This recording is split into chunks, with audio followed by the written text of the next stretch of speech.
Inay, may hilingin po sana ako. Ano yan? Kung pwede po ba, dun po muna kayo sa salas matulog? Gusto ko po kasi kasama ko po yung manika ko sa pagtulog.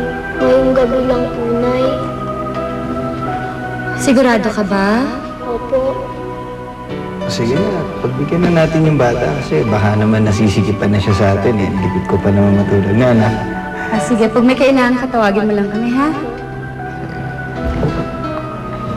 Good night. Good night po.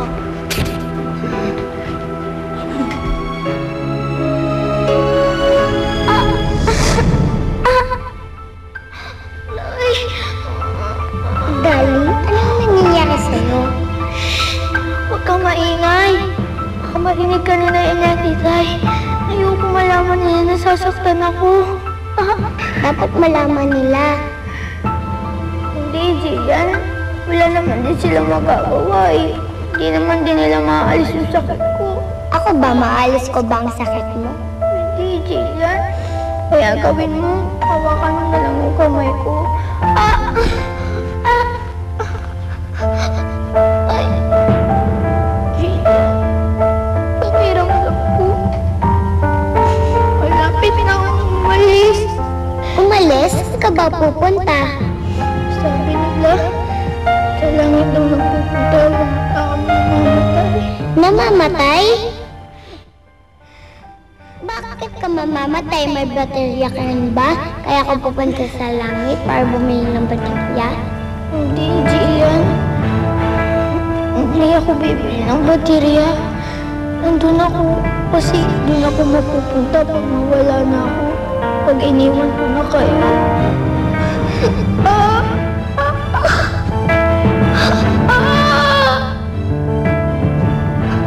Aray ko!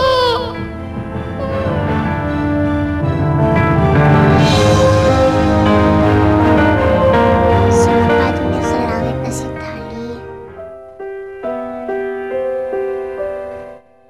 Ay, yung supot ko po pala! Baka nandiyan yung regalo sa akin ni Santa. Ay, walang laman. Walang regalo sa akin si Santa. Ho, ho, ho! Merry Christmas! Si Santa!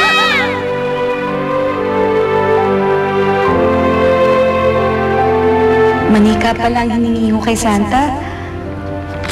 Dapat po, kapatid. Kaso po, sabi po ng mga kaklase ko, hindi daw po nakakapagregalo si Santa ng kapatid. Laruan lang po. Totoo po ba yun, Nay? Oo, anak eh. Hindi ka mabibigyan ng kapatid ni Santa. Pero, mga laruan, maririgaluhan ka niya. Kaya ang na lang po ang hiniling ko sa kanya. Iisipin ko po, kunyari, kapatid ko po siya.